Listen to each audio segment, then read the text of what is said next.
Hi friends, ನಮಸ್ಕಾರ. Welcome to our channel. ನಿನ್ನೆಯ ತರಗತಿಯಲ್ಲಿ ಶೈಕ್ಷಣಿಕ ಮನೋವಿಜ್ಞಾನದ ಮಾದರಿ ಪ್ರಶ್ನೆಗಳನ್ನು ನೋಡಿದ್ವಿ. ಅದರ ಮುಂದಿನ ಭಾಗ ಇವತ್ತಿನ ತರಗತಿಯಲ್ಲಿ ಮುಂದಿನ 30 ಪ್ರಶ್ನೆಗಳನ್ನು ತಿಳಿದುಕೊಳ್ಳೋಣ. ಮೊದಲನೇ ಪ್ರಶ್ನೆ, ತರಗತಿಯವರಿಗೆ ಶೈಕ್ಷಣಿಕ ಮನೋವಿಜ್ಞಾನದ ತಿಳುವಳಿಕೆಯ ಅಗತ್ಯತೆ ಇದೆ, ಏಕೆಂದರೆ ಆಪ್ಷನ್ ಎ ತರಗತಿಯಲ್ಲಿ ಶಿಸ್ತನ್ನು ಕಾಪಾಡಲು, ಆಪ್ಷನ್ ಬಿ ಮಕ್ಕಳ ವರ್ತನೆಯನ್ನು ನಿಯಂತ್ರಿಸಲು, ಆಪ್ಷನ್ ಸಿ ವ್ಯಕ್ತಿ ಭಿನ್ನತೆಗಳನ್ನು ಅರ್ಥ ಮಾಡಿಕೊಳ್ಳಲು, ಆಪ್ಷನ್ ಡಿ ಫಲಿತಾಂಶವನ್ನು ಹೆಚ್ಚಿಸಲು. ಇದಕ್ಕೆ ಸರಿಯಾದ ಉತ್ತರ ಆಪ್ಷನ್ ಸಿ ವ್ಯಕ್ತಿ ಭಿನ್ನತೆಗಳನ್ನು ಅರ್ಥ ಮಾಡಿಕೊಳ್ಳಲು. ಮುಂದಿನ ಪ್ರಶ್ನೆ, ಒಂದು ಮಗು ನಿಯಮಿತವಾಗಿ ತರಗತಿಗೆ ತಡವಾಗಿ ಬರುತ್ತಿರುತ್ತದೆ. ಇದಕ್ಕೆ ಕಾರಣವನ್ನು ಗುರುತಿಸಲು ಮತ್ತು ಪರಿಹಾರವನ್ನು ಕಂಡುಕೊಳ್ಳಲು ಇವುಗಳಲ್ಲಿನ ಯಾವ ವಿಧಾನವನ್ನು ಬಳಸುವಿರಿ? ಆಪ್ಷನ್ ಎ ವೀಕ್ಷಣೆ, ಆಪ್ಷನ್ ಬಿ ವ್ಯಕ್ತಿ ಅಧ್ಯಯನ, ಆಪ್ಷನ್ ಸಿ ಪ್ರಾಯೋಗಿಕ ಪದ್ಧತಿ, ಆಪ್ಷನ್ ಡಿ ಮನೋವಿಶ್ಲೇಷಣೆ. ಇದಕ್ಕೆ ಸರಿಯಾದ ಉತ್ತರ ಆಪ್ಷನ್ ಬಿ ವ್ಯಕ್ತಿ ಅಧ್ಯಯನ. ಮುಂದಿನ ಪ್ರಶ್ನೆ, ಒಂದು ಮಗುವಿನಲ್ಲಿ ಪ್ರಾಕೃತಿಕ ನಿಯಮಗಳ ಪರಿಕಲ್ಪನೆಯು ಬಹಳಷ್ಟು ಪೂರ್ಣವಾಗಿ ವಿಕಾಸಗೊಂಡಿದೆ. ಇದು ಯಾವ ಹಂತವನ್ನು ಸೂಚಿಸುತ್ತದೆ? ಆಪ್ಷನ್ ಎ ಶೈಶವಾವಸ್ಥೆ, ಆಪ್ಷನ್ ಬಿ ಪೂರ್ವ ಬಾಲ್ಯಾವಸ್ಥೆ, ಆಪ್ಷನ್ ಸಿ ನಂತರದ ಬಾಲ್ಯಾವಸ್ಥೆ, ಆಪ್ಷನ್ ಡಿ ತಾರುಣ್ಯಾವಸ್ಥೆ. ಇದಕ್ಕೆ ಸರಿಯಾದ ಉತ್ತರ ಆಪ್ಷನ್ ಸಿ ನಂತರದ ಬಾಲ್ಯಾವಸ್ಥೆ. ಮುಂದಿನ ಪ್ರಶ್ನೆ, ಪೂರ್ವ ಬಾಲ್ಯಾವಸ್ಥೆಯಲ್ಲಿ ಬೌದ್ಧಿಕ ಬೆಳವಣಿಗೆಯ ಒಂದು ಪ್ರಮುಖ ಲಕ್ಷಣವೇನೆಂದರೆ? ಆಪ್ಷನ್ ಎ ತಾರ್ಕಿಕ ಆಲೋಚನಾ ಸಾಮರ್ಥ್ಯ, ಆಪ್ಷನ್ ಬಿ ಗಣಿತದ ಮೂಲ ಕ್ರಿಯೆಗಳನ್ನು ಕಲಿಯುವುದು, ಆಪ್ಷನ್ ಸಿ ಕಾಲ್ಪನಿಕ ಚಟುವಟಿಕೆಗಳಲ್ಲಿ ತೊಡಗಿಕೊಳ್ಳುವುದು, ಆಪ್ಷನ್ ಡಿ ಪರಿಕಲ್ಪನೆಗಳು ಮೂಡುವಿಕೆ. ಸರಿಯಾದ ಉತ್ತರ ಆಪ್ಷನ್ ಡಿ ಪರಿಕಲ್ಪನೆಗಳ ಮೂಡುವಿಕೆ. ಮುಂದಿನ ಪ್ರಶ್ನೆ, ಸಾಮಾಜಿಕ ಸನ್ನಿವೇಶಗಳಲ್ಲಿ ತನ್ನ ಸಂವೇಗಾತ್ಮಕ ಭಾವನೆಗಳನ್ನು ನಿಯಂತ್ರಿಸಲು ಮಗು ಕಲಿಯುವುದು ಈ ಹಂತದ ಕೊನೆಯಲ್ಲಿ? ಆಪ್ಷನ್ ಎ ಪೂರ್ವ ಬಾಲ್ಯಾವಸ್ಥೆ, ಆಪ್ಷನ್ ಬಿ ನಂತರದ ಬಾಲ್ಯಾವಸ್ಥೆ, ಆಪ್ಷನ್ ಸಿ ತಾರುಣ್ಯಾವಸ್ಥೆ, ಆಪ್ಷನ್ ಡಿ ವಯಸ್ಕರ ಹಂತ. ಸರಿಯಾದ ಉತ್ತರ ಆಪ್ಷನ್ ಬಿ ನಂತರದ ಬಾಲ್ಯಾವಸ್ಥೆ. ಮುಂದಿನ ಪ್ರಶ್ನೆ, ಜ್ಞಾನವಾಹಕ ಕಾರ್ಯಾಚರಣಾ ಕಲಿವಿಗೆ ಒಂದು ಉದಾಹರಣೆ? ಆಪ್ಷನ್ ಎ ತಿನ್ನಲು ಕಲಿಯುವುದು, ಆಪ್ಷನ್ ಬಿ ಸಮಸ್ಯೆ ಬಿಡಿಸುವುದನ್ನು ಕಲಿಯುವುದು, ಆಪ್ಷನ್ ಸಿ ಶಿಕ್ಷೆಯ ಭಯದಿಂದ ಕಲಿಯುವುದು, ಆಪ್ಷನ್ ಡಿ ಸ್ವಯಂ ಆಸಕ್ತಿಯಿಂದ ಕಲಿಯುವುದು. ಇದಕ್ಕೆ ಸರಿಯಾದ ಉತ್ತರ ಆಪ್ಷನ್ ಎ ತಿನ್ನಲು ಕಲಿಯುವುದು. ಮುಂದಿನ ಪ್ರಶ್ನೆ, ಮಕ್ಕಳು ಪರಿಣಾಮಕಾರಿಯಾಗಿ ಕಲಿಯಬೇಕೆಂದು ನೀವು ಬಯಸುವಿರಿ, ಹಾಗಾದರೆ ಕಲಿವಿನ ಕಾರ್ಯವು ಯಾವ ರೀತಿಯಾಗಿರಬೇಕು ಅಂತ ಕೇಳಿದ್ದಾರೆ. ಆಪ್ಷನ್ ಎ ಕಲಿಕಾರ್ಥಿಗೆ ಬಹುಮಾನವನ್ನು ನೀಡುವಂತಿರಬೇಕು, ಆಪ್ಷನ್ ಬಿ ಕಲಿಕಾರ್ಥಿಗೆ ಆಸಕ್ತಿದಾಯಕವಾಗಿರಬೇಕು, ಆಪ್ಷನ್ ಸಿ ಕಲಿಕಾರ್ಥಿಯ ಪರಿಪಕ್ವತೆಯ ಹಂತಕ್ಕೆ ಅನುಗುಣವಾಗಿರಬೇಕು, ಆಪ್ಷನ್ ಡಿ ಕಲಿಕಾರ್ಥಿಯ ಸಾಮರ್ಥ್ಯವನ್ನು ಪ್ರಚೋದಿಸುವಂತಿರಬೇಕು. ಇದಕ್ಕೆ ಸರಿಯಾದ ಉತ್ತರ ಆಪ್ಷನ್ ಸಿ ಕಲಿಕಾರ್ಥಿಯ ಪರಿಪಕ್ವತೆಯ ಹಂತಕ್ಕೆ ಅನುಗುಣವಾಗಿರಬೇಕು. ಆವಾಗ ಮಕ್ಕಳು ಪರಿಣಾಮಕಾರಿಯಾಗಿ ಕಲಿಯುತ್ತಾರೆ ಅಂತ ಹೇಳುತ್ತದೆ. ಮುಂದಿನ ಪ್ರಶ್ನೆ, ಎಲ್ಲ ಜೀವಿಗಳ ಕಲಿವಿನಲ್ಲಿ ಒಂದು ಮೂಲಭೂತ ಗುಣ ಇರುತ್ತದೆ. ಆ ಗುಣ ಏನು ಅಂತ ಕೇಳಿದರು. ಆಪ್ಷನ್ ಎ ಸನ್ನಿವೇಶಕ್ಕೆ ಪ್ರತಿಕ್ರಿಯಿಸುವುದು, ಆಪ್ಷನ್ ಬಿ ಗ್ರಹಿಕಾ ಸಾಮರ್ಥ್ಯವನ್ನು ಪಡೆದುಕೊಳ್ಳುವುದು, ಆಪ್ಷನ್ ಸಿ ದೈಹಿಕ ಪರಿಪಕ್ವತೆಯನ್ನು ಉತ್ತೇಜಿಸುವುದು, ಆಪ್ಷನ್ ಡಿ ಪ್ರಚೋದನೆ ಪ್ರತಿಕ್ರಿಯೆಯ ಸಂಬಂಧವನ್ನು ಬದಲಾಯಿಸುವುದು. ಇದಕ್ಕೆ ಸರಿಯಾದ ಉತ್ತರ ಆಪ್ಷನ್ ಡಿ ಪ್ರಚೋದನೆ ಮತ್ತು ಪ್ರತಿಕ್ರಿಯೆಯ ಸಂಬಂಧವನ್ನು ಬದಲಾಯಿಸುವುದು. ಮುಂದಿನ ಪ್ರಶ್ನೆ, ಒಂದು ಬುದ್ಧಿವಂತ ಮಗು ಹೊಸ ಸನ್ನಿವೇಶವನ್ನು ಎದುರಿಸುತ್ತದೆ. ಅದರ ಪೂರ್ವ ಅನುಭವಗಳ ಕಲಿಕೆಗೆ ಸಹಾಯವಾಗುವುದಿಲ್ಲ. ಇಂಥ ಸಂದರ್ಭದಲ್ಲಿ ಅದು ಯಾವ ಕಲಿವಿನ ವಿಧಾನವನ್ನು ಬಳಸುತ್ತದೆ? ಆಪ್ಷನ್ ಎ ಅನುಕರಣೆ ಮತ್ತು ಒಳನೋಟ, ಆಪ್ಷನ್ ಬಿ ಯತ್ನ ದೋಷ, ಆಪ್ಷನ್ ಸಿ ಒಳನೋಟ ಮತ್ತು ಅನುಬಂಧಿತ, ಆಪ್ಷನ್ ಡಿ ಅನುಬಂಧತೆ ಮತ್ತು ಅನುಕರಣೆ. ಇದಕ್ಕೆ ಸರಿಯಾದ ಉತ್ತರ ಆಪ್ಷನ್ ಬಿ ಯತ್ನ ದೋಷ ಅಂತ ಸಹಾಯವಾಗುತ್ತದೆ. ಮುಂದಿನ ಪ್ರಶ್ನೆ, ಗ್ರಹಿಕೆಗೆ ಸಂಬಂಧಿಸಿದಂತೆ ಇವುಗಳಲ್ಲಿ ಯಾವುದು ಸರಿ? ಆಪ್ಷನ್ ಎ ಒಂದು ಕಾರ್ಯವಾಹಕ ಪ್ರಕ್ರಿಯೆ, ಆಪ್ಷನ್ ಬಿ ನರವ್ಯವದ ಯಾಂತ್ರಿಕತೆ, ಆಪ್ಷನ್ ಸಿ ಕಾರ್ಯವಾಹಕ ಪ್ರಚೋದನೆ, ಆಪ್ಷನ್ ಡಿ ಕಾರ್ಯವಾಹಕ ಅನುಭವಗಳ ವಿಶ್ಲೇಷಣೆ. ಇದಕ್ಕೆ ಸರಿಯಾದ ಉತ್ತರ ಆಪ್ಷನ್ ಡಿ ಕಾರ್ಯವಾಹಕ ಅನುಭವಗಳ ವಿಶ್ಲೇಷಣೆ.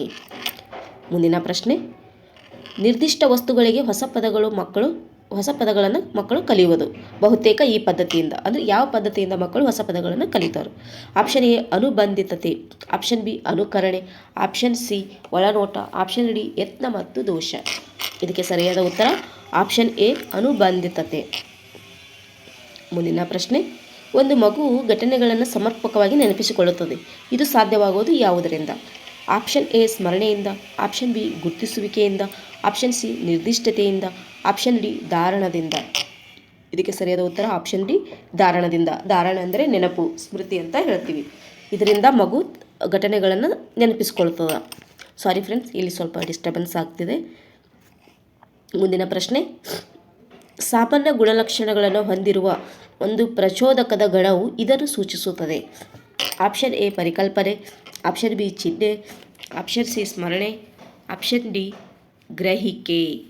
ಇದಕ್ಕೆ ಸರಿಯಾದ ಉತ್ತರ ಆಪ್ಷನ್ ಎ ಪರಿಕಲ್ಪನೆ. ಮುಂದಿನ ಪ್ರಶ್ನೆ, ಒಂದು ಮಗು ಕಲಿಯಲು ಅಭಿಪ್ರೇರಣೆಗೊಂಡಿದೆ. ಈ ಅಭಿಪ್ರೇರಣೆಯು ಫಲಿತವು ಆಪ್ಷನ್ ಎ ಗುರಿ ನಿರ್ದೇಶಿತ ವರ್ತನೆಯೇ, ಆಪ್ಷನ್ ಬಿ ನಿರ್ದೇಶಿತವಲ್ಲದ ವರ್ತನೆ, ಆಪ್ಷನ್ ಸಿ ವಿಸರ್ಜಿತ ವರ್ತನೆ, ಆಪ್ಷನ್ ಡಿ ಹೊರತೆಗೆದ ವರ್ತನೆ. ಇದಕ್ಕೆ ಸರಿಯಾದ ಉತ್ತರ ಆಪ್ಷನ್ ಎ ಗುರಿ ನಿರ್ದೇಶಿತ ವರ್ತನೆ ಅಂತ ಹೇಳ್ತೀವಿ. ಮುಂದಿನ ಪ್ರಶ್ನೆ, ವ್ಯಕ್ತಿಗಳ ಬುದ್ಧಿಶಕ್ತಿಯು ಹೇಗಿರ್ತಾ ಅಂತ. ಆಪ್ಷನ್ ಎ ಜೀವನ ಪರ್ಯಂತ ಇರುತ್ತದೆ, ಆಪ್ಷನ್ ಬಿ ನಿರಂತರವಾಗಿ ಬೆಳವಣಿಗೆ ಆಗುತ್ತದೆ, ಆಪ್ಷನ್ ಸಿ ಒಂದು ಹಂತದವರೆಗೆ ಬೆಳೆದು ಕಡಿಮೆ ಆಗುತ್ತದೆ, ಆಪ್ಷನ್ ಡಿ ಒಂದು ಹಂತದವರೆಗೆ ಬೆಳೆದು ಸ್ಥಿರವಾಗುತ್ತದೆ. ಇದಕ್ಕೆ ಸರಿಯಾದ ಉತ್ತರ ಆಪ್ಷನ್ ಡಿ ಒಂದು ಹಂತದವರೆಗೆ ಬೆಳೆದು ಸ್ಥಿರವಾಗುತ್ತದೆ. ಮುಂದಿನ ಪ್ರಶ್ನೆ, ಮಾನಸಿಕ ವಯಸ್ಸಿನ ಪರಿಕಲ್ಪನೆಯನ್ನು ಪರಿಚಯಿಸಿದವರು. ಆಪ್ಷನ್ ಎ ಸ್ಟ್ಯಾನ್ಫೋರ್ಡ್ ಮತ್ತು ಬೀನೆ, ಆಪ್ಷನ್ ಬಿ ಸೈಮನ್ ಮತ್ತು ಸ್ಟ್ಯಾನ್ಫೋರ್ಡ್, ಆಪ್ಷನ್ ಸಿ ಸೈಮನ್ ಮತ್ತು ಬೀನೆ, ಆಪ್ಷನ್ ಡಿ ಬೀನೆ. ಇದಕ್ಕೆ ಸರಿಯಾದ ಉತ್ತರ ಆಪ್ಷನ್ ಸಿ ಸೈಮನ್ ಮತ್ತು ಬೀನೆ ಮಾನಸಿಕ ವಯಸ್ಸಿನ ಪರಿಕಲ್ಪನೆಯನ್ನು ಪರಿಚಯಿಸಿದರು. ಮುಂದಿನ ಪ್ರಶ್ನೆ, ಇವುಗಳಲ್ಲಿ ಯಾವ ವರ್ತನೆಯನ್ನು ಕಲಿವು ಎಂದು ಪರಿಗಣಿಸಬಹುದು. ಆಪ್ಷನ್ ಎ ಆಹಾರವನ್ನು ನೋಡಿದವ ತಿನ್ನುವ ಅಪೇಕ್ಷೆ ವ್ಯಕ್ತಪಡಿಸುವುದು, ಆಪ್ಷನ್ ಬಿ ಬೆಳಕಿನ ಮಿಂಚಿಗೆ ಕಣ್ಣುರೆಪ್ಪೆ ಮುಚ್ಚುವುದು, ಆಪ್ಷನ್ ಸಿ ಬೆಳಕಿನ ಪ್ರಖರತೆಗೆ ತಿನ್ನುವ ಅಪೇಕ್ಷೆ ಉಂಟಾಗುವುದು, ಆಪ್ಷನ್ ಡಿ ಈರುಳ್ಳಿ ಹೆಚ್ಚುವಾಗ ಕಣ್ಣಿನಲ್ಲಿ ನೀರು ಬರುವುದು. ಇದಕ್ಕೆ ಸರಿಯಾದ ಉತ್ತರ ಆಪ್ಷನ್ ಸಿ ಬೆಳಕಿನ ಪ್ರಖರತೆಗೆ ತಿನ್ನುವ ಅಪೇಕ್ಷೆ ಉಂಟಾಗುವುದು. ಪಾವ್ಲೋವನ ಪ್ರಯೋಗದಲ್ಲಿ ಆಹಾರವನ್ನು ನೋಡಿದ ನಾಯಿ ಜೊಲ್ಲು ಸುರಿಸುವುದು. ಇದು ಯಾವ ಕ್ರಿಯೆ ಅಂತ ಪ್ರತಿಕ್ರಿಯೆ ಅಂತ ಕೇಳಿದ್ದಾರೆ. ಆಪ್ಷನ್ ಎ ಅನುಬಂಧಿತ ಪ್ರತಿಕ್ರಿಯೆ, ಆಪ್ಷನ್ ಬಿ ಅನನುಬಂಧಿತ ಪ್ರತಿಕ್ರಿಯೆ, ಆಪ್ಷನ್ ಸಿ ಕಲಿತ ಪ್ರತಿಕ್ರಿಯೆ, ಆಪ್ಷನ್ ಡಿ ಧನಾತ್ಮಕ ಪ್ರತಿಕ್ರಿಯೆ. ಇದಕ್ಕೆ ಸರಿಯಾದ ಉತ್ತರ ಆಪ್ಷನ್ ಬಿ ಅನನುಬಂಧಿತ ಪ್ರತಿಕ್ರಿಯೆ. ಮುಂದಿನ ಪ್ರಶ್ನೆ, ತರಗತಿಯ ಬೋಧನೆಯಲ್ಲಿ ಹೆಚ್ಚಿನ ಪ್ರಭಾವವನ್ನು ಹೊಂದಿರುವ ಕಲಿವಿನ ಸಿದ್ಧಾಂತ ಯಾವುದು ಅಂತ ಕೇಳಿದ್ದಾರೆ.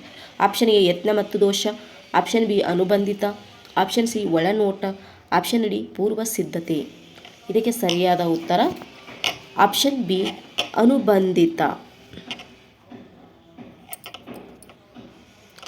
ಮುಂದಿನ ಪ್ರಶ್ನೆ, ಮಾನವನ ಕಲಿಕೆಯಲ್ಲಿ ಒಂದು ಪ್ರಮುಖವಾದ ಅಂಶವೆಂದರೆ. ಆಪ್ಷನ್ ಎ ಕುತೂಹಲ, ಆಪ್ಷನ್ ಬಿ ಪುನರ್ಬಲನ, ಆಪ್ಷನ್ ಸಿ ಫಲಿತಾಂಶದ ಜ್ಞಾನ, ಆಪ್ಷನ್ ಡಿ ಆಸೆಯ ಮಟ್ಟ. ಸರಿಯಾದ ಉತ್ತರ ಆಪ್ಷನ್ ಬಿ ಪುನರ್ಬಲನ. ಮುಂದಿನ ಪ್ರಶ್ನೆ, ಒಂದು ಸಾಮಾನ್ಯ ಪ್ರಕ್ರಿಯೆಯಾಗಿ ಮರೆವು ಉಂಟಾಗಲು ಕಾರಣ. ಅಂದರೆ ಮರೆವು ಯಾಕೆ ಉಂಟಾಗ್ತದಪ್ಪ, ಒಂದು ಸಾಮಾನ್ಯ ಪ್ರಕ್ರಿಯೆ ಯಾವುದು ಅಂತ ಕೇಳಿದ್ದಾರೆ. ಆಪ್ಷನ್ ಎ ಭಾವನಾತ್ಮಕ ತೊಂದರೆಗಳು, ಆಪ್ಷನ್ ಬಿ ಸ್ವಾಭಾವಿಕ ತೊಂದರೆಗಳು, ಆಪ್ಷನ್ ಸಿ ಕೆಲವು ಋಣಾತ್ಮಕ ಭಾವನೆಗಳು, ಆಪ್ಷನ್ ಡಿ ಉಪಯೋಗದ ಕೊರತೆಯಿಂದ ಪುನರ್ಸ್ಮರಣೆ ದುರ್ಬಲವಾಗುವುದು. ಇದಕ್ಕೆ ಸರಿಯಾದ ಉತ್ತರ ಆಪ್ಷನ್ ಡಿ ಉಪಯೋಗದ ಕೊರತೆಯಿಂದ ಪುನರ್ಸ್ಮರಣೆ ದುರ್ಬಲವಾಗುವುದು. ಮುಂದಿನ ಪ್ರಶ್ನೆ, ವ್ಯಕ್ತಿತ್ವ ಎನ್ನುವ ಪದವು ಇದಕ್ಕೆ ಸಂಬಂಧಿಸಿದೆ. ವ್ಯಕ್ತಿತ್ವ ಅಂದರೆ ಪರ್ಸ್ನಾಲಿಟಿ ಎದಕ್ಕೆ ರಿಲೇಟೆಡ್ ಅದ ಅಂತ ಕೇಳಿದ್ದಾರೆ. ಆಪ್ಷನ್ ಎ ವರ್ತನೆಯ ವಿಧಾನ, ಆಪ್ಷನ್ ಬಿ ಪಡೆದಿರುವ ವಿವಿಧ ಗುಣಗಳು, ಆಪ್ಷನ್ ಸಿ ದೈಹಿಕ ಮತ್ತು ಬೌದ್ಧಿಕ ಸಾಮರ್ಥ್ಯಗಳು, ಆಪ್ಷನ್ ಡಿ ಒಟ್ಟಾರೆ ಒಬ್ಬ ವ್ಯಕ್ತಿ. ಇದಕ್ಕೆ ಸರಿಯಾದ ಉತ್ತರ ಆಪ್ಷನ್ ಡಿ ಒಟ್ಟಾರೆ ಒಬ್ಬ ವ್ಯಕ್ತಿಯನ್ನು ನಾವು ವ್ಯಕ್ತಿತ್ವ ಅಂತ ಹೇಳ್ತೀವಿ. ವ್ಯಕ್ತಿತ್ವ ಅಂದ್ರೆ ಅವನ ಪರ್ಸ್ನಾಲಿಟಿ ಯಾವ ರೀತಿ ಇದೆ ಅಂತ ನಾವು ನೋಡ್ತೀವಲ್ಲ, ಒಟ್ಟಾರೆಯಾಗಿ ಆ ವ್ಯಕ್ತಿಯನ್ನು ಪೂರ್ತಿಯಾಗಿ ನೋಡ್ತೀವಲ್ಲ, ಅದನ್ನು ನಾವು ವ್ಯಕ್ತಿತ್ವ ಅಂತ ಹೇಳ್ತೀವಿ. ಅಂದರೆ ಒಟ್ಟಾರೆ ಒಬ್ಬ ವ್ಯಕ್ತಿ. ಮುಂದಿನ ಪ್ರಶ್ನೆ, ಮಾನಸಿಕ ಸ್ವಾಸ್ಥ್ಯದ ಗುರಿಗಳು ಇವುಗಳಲ್ಲಿ ಯಾವುದನ್ನು ಉತ್ತಮಪಡಿಸುವುದಕ್ಕೆ ಸಂಬಂಧಿಸಿದೆ. ಆಪ್ಷನ್ ಎ ಒಬ್ಬ ವ್ಯಕ್ತಿಯ ಒಟ್ಟಾರೆ ಸಾಮರ್ಥ್ಯದ ಮೊತ್ತ, ಆಪ್ಷನ್ ಬಿ ಉತ್ತಮ ಆರೋಗ್ಯಕ್ಕಾಗಿ ದೈಹಿಕ ಅಭ್ಯಾಸಗಳು, ಆಪ್ಷನ್ ಸಿ ಉತ್ತಮ ಆಹಾರದ ಅಭ್ಯಾಸಗಳು, ಆಪ್ಷನ್ ಡಿ ಮಾನಸಿಕ ಆರೋಗ್ಯ ಶಿಕ್ಷಣದ ವ್ಯವಸ್ಥೆ. ಇದಕ್ಕೆ ಸರಿಯಾದ ಉತ್ತರ ಆಪ್ಷನ್ ಎ ಒಬ್ಬ ವ್ಯಕ್ತಿಯ ಒಟ್ಟಾರೆ ಸಾಮರ್ಥ್ಯದ ಮೊತ್ತ ಅಂತ ಹೇಳ್ತೀವಿ. ಮುಂದಿನ ಪ್ರಶ್ನೆ, ವ್ಯಕ್ತಿ ಭಿನ್ನತೆಗಳ ಜ್ಞಾನವು ಶಿಕ್ಷಕರಿಗೆ ಪ್ರಮುಖವಾದುದು ಏಕೆಂದರೆ. ತರಗತಿಗಳನ್ನು ಉತ್ತಮವಾಗಿ ನಡೆಸಲು, ಆಪ್ಷನ್ ಬಿ ಉತ್ತಮ ಗುಣಗಳನ್ನು ಬೆಳೆಸಲು, ಆಪ್ಷನ್ ಸಿ ಶಿಸ್ತನ್ನು ಕಾಪಾಡಿಕೊಳ್ಳಲು, ಆಪ್ಷನ್ ಡಿ ಮಾರ್ಗದರ್ಶನ ಮತ್ತು ಸಲಹೆಗಳನ್ನು ನೀಡಲು. ಸರಿಯಾದ ಉತ್ತರ ಆಪ್ಷನ್ ಡಿ ಮಾರ್ಗದರ್ಶನ ಮತ್ತು ಸಲಹೆಗಳನ್ನು ನೀಡಲು. ಮುಂದಿನ ಪ್ರಶ್ನೆ, ಪರೀಕ್ಷೆಯಲ್ಲಿ ಅನುತ್ತೀರ್ಣರಾಗಿರುವುದಕ್ಕೆ ಒಂದು ಮಗು ತನ್ನ ಯೋಗ್ಯತೆ ಅಥವಾ ಶಿಕ್ಷಕರನ್ನು ದೂಷಿಸುತ್ತದೆ. ಇದರ ಪರಿಣಾಮ ಅಂದರೆ ಮಗು ಪರೀಕ್ಷೆಯಲ್ಲಿ ಫೇಲ್ ಆದ್ರೆ ಅದನ್ನು ಶಿಕ್ಷಕರನ್ನು ದೂಷಿಸುತ್ತದೆ. ಅದಕ್ಕೆ ಏನು ಪರಿಣಾಮ ಅಂದರೆ ಆಪ್ಷನ್ ಎ ಉತ್ತಮ ಓದುವ ಹವ್ಯಾಸದ ಬೆಳವಣಿಗೆ, ಆಪ್ಷನ್ ಬಿ ಸಂವೇಗಗಳ ಸಮತೋಲಿತ ಬೆಳವಣಿಗೆ, ಆಪ್ಷನ್ ಸಿ ಅಸಮಾಧಾನ ಮತ್ತು ಮಾನಸಿಕ ಉದ್ವೇಗ, ಆಪ್ಷನ್ ಡಿ ದೈಹಿಕ ಕಾರಣಗಳು. ಇದಕ್ಕೆ ಸರಿಯಾದ ಉತ್ತರ ಆಪ್ಷನ್ ಸಿ ಅಸಮಾಧಾನ ಮತ್ತು ಮಾನಸಿಕ ಉದ್ವೇಗದಿಂದ. ಮುಂದಿನ ಪ್ರಶ್ನೆ, ಕಲಿವಿನಲ್ಲಿ ಹಿಂದುಳಿದಿರುವುದಕ್ಕೆ ಒಂದು ಕಾರಣ. ಆಪ್ಷನ್ ಎ ಕಡಿಮೆ ಬುದ್ಧಿಶಕ್ತಿ ಸೂಚ್ಯಂಕ, ಆಪ್ಷನ್ ಬಿ ಕಲಿವಿನಲ್ಲಿ ನಿರಾಸಕ್ತಿ, ಆಪ್ಷನ್ ಸಿ ಹೊಂದಾಣಿಕೆಯ ಸಮಸ್ಯೆ, ಆಪ್ಷನ್ ಡಿ ದೈಹಿಕ ಕಾರಣಗಳು. ಇದಕ್ಕೆ ಸರಿಯಾದ ಉತ್ತರ ಆಪ್ಷನ್ ಡಿ ದೈಹಿಕ ಕಾರಣಗಳು.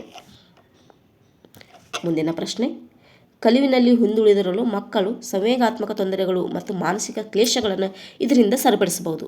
ಆಪ್ಷನ್ ಎ ವೈದ್ಯಕೀಯ ಪರೀಕ್ಷೆ ಮತ್ತು ಚಿಕಿತ್ಸೆಗಳಿಂದ, ಆಪ್ಷನ್ ಬಿ ಮನೆ ಮತ್ತು ಶಾಲೆಯಲ್ಲಿನ ಮರುಹೊಂದಾಣಿಕೆಯಿಂದ, ಆಪ್ಷನ್ ಸಿ ವಿಶೇಷ ಪಠ್ಯಕ್ರಮದಿಂದ, ಆಪ್ಷನ್ ಡಿ ವ್ಯಕ್ತಿ ಭಿನ್ನತೆಗಳನ್ನು ಕಡಿಮೆಗೊಳಿಸುವುದರಿಂದ. ಇದಕ್ಕೆ ಸರಿಯಾದ ಉತ್ತರ ಆಪ್ಷನ್ ಬಿ ಮನೆ ಮತ್ತು ಶಾಲೆಯಲ್ಲಿನ ಮರುಹೊಂದಾಣಿಕೆಯಿಂದ. ಮುಂದಿನ ಪ್ರಶ್ನೆ, ಸಮೂಹಗತಿ ಶಾಸ್ತ್ರದ ತಿಳುವಳಿಕೆಯು ಮುಖ್ಯವಾದುದು ಏಕೆಂದರೆ. ಆಪ್ಷನ್ ಎ ಸಮೂಹದಲ್ಲಿ ಬಲವಿದೆ, ಆಪ್ಷನ್ ಬಿ ಸರ್ವತೋಮುಖ ಬೆಳವಣಿಗೆಗೆ ಅವಕಾಶವನ್ನು ಒದಗಿಸುತ್ತದೆ, ಆಪ್ಷನ್ ಸಿ ಸದಸ್ಯರುಗಳಲ್ಲಿ ಸಂಲಗ್ನತೆ ಇದೆ, ಆಪ್ಷನ್ ಡಿ ವ್ಯಕ್ತಿ ಭಿನ್ನತೆಗಳನ್ನು ಕಡಿಮೆ ಮಾಡುತ್ತದೆ. ಇದಕ್ಕೆ ಸರಿಯಾದ ಉತ್ತರ ಆಪ್ಷನ್ ಬಿ ಸರ್ವತೋಮುಖ ಬೆಳವಣಿಗೆಗೆ ಅವಕಾಶವನ್ನು ಒದಗಿಸುತ್ತದೆ. ಮುಂದಿನ ಪ್ರಶ್ನೆ, ಒಂದು ಸಮೂಹದ ಸ್ವಭಾವ, ರಚನೆ ಮತ್ತು ಅಂತರ್ವ್ಯಕ್ತಿ ಸಂಬಂಧಗಳನ್ನು ಮಾಪನ ಮಾಡಲು ಬಳಸಬಹುದಾದ ಒಂದು ತಂತ್ರವೆಂದರೆ. ಆಪ್ಷನ್ ಎ ಸಮಾಜ ಮಿತಿ ತಂತ್ರ, ಆಪ್ಷನ್ ಬಿ ನಿಯಮ ಪದ್ಧತಿ, ಆಪ್ಷನ್ ಸಿ ವೀಕ್ಷಣೆ, ಆಪ್ಷನ್ ಡಿ ಪ್ರಯೋಗ. ಇದಕ್ಕೆ ಸರಿಯಾದ ಉತ್ತರ ಆಪ್ಷನ್ ಎ ಸಮಾಜ ಮಿತಿ ತಂತ್ರ. ಮುಂದಿನ ಪ್ರಶ್ನೆ ಮತ್ತು ಕೊನೆಯ ಪ್ರಶ್ನೆ, ದುರ್ಬಲ ಮಾನಸಿಕ ಆರೋಗ್ಯಕ್ಕೆ ಒಂದು ಕಾರಣವೆಂದರೆ. ಆಪ್ಷನ್ ಎ ತಾಯಿಯ ಮನೋವೈಜ್ಞಾನಿಕ ಸ್ಥಿತಿ, ಆಪ್ಷನ್ ಬಿ ತಾಯಿಯ ದೈಹಿಕ ಸ್ಥಿತಿ, ಆಪ್ಷನ್ ಸಿ ಪೋಷಕರಿಂದ ಪಡೆದ ದೋಷಪೂರಿತ ಅನುವಂಶೀಯವಾಹಿಗಳು, ಆಪ್ಷನ್ ಡಿ ತಾಯಿಯ ದೈಹಿಕ ತೊಂದರೆಗಳು. ಇದಕ್ಕೆ ಸರಿಯಾದ ಉತ್ತರ ಆಪ್ಷನ್ ಎ ತಾಯಿಯ ಮನೋವೈಜ್ಞಾನಿಕ ಸ್ಥಿತಿ. ಈ ವಿಡಿಯೋ ಇಷ್ಟವಾದರೆ ಲೈಕ್ ಕೊಡಿ, ನನ್ನ ಚಾನಲನ್ನು ಸಬ್ಸ್ಕ್ರೈಬ್ ಮಾಡಿಕೊಳ್ಳಿ. ಮತ್ತು ನಿಮಗೆ ಏನಾದರೂ ಮುಂದೆ ಇನ್ನಷ್ಟು ಹೆಚ್ಚಿನ ಪ್ರಶ್ನೆಗಳು ಸೈಕಾಲಜಿ ಮೇಲೆ ಬೇಕಾದರೆ ಕಮೆಂಟ್ ಮಾಡಿ ಫ್ರೆಂಡ್ಸ್. Thank you.